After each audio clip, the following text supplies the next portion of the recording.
So you just got your first car.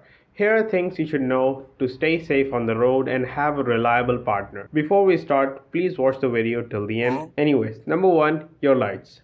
I'm talking about your headlights, tail lights, blinkers, and fog lights.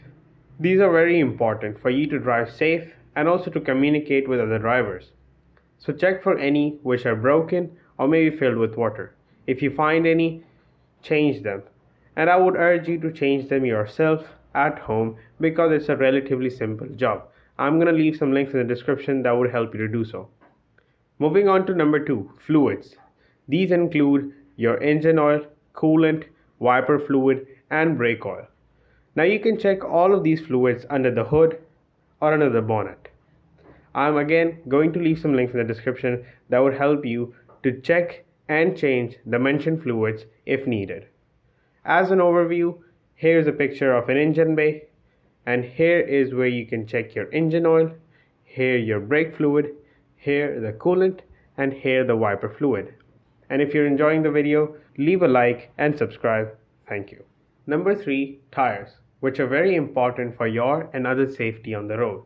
Now there are two main ways to check your tire. Number 1 is thread.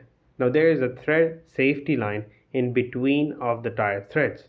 Now this is how it should look like, and if it looks like this, it's time to change the tire.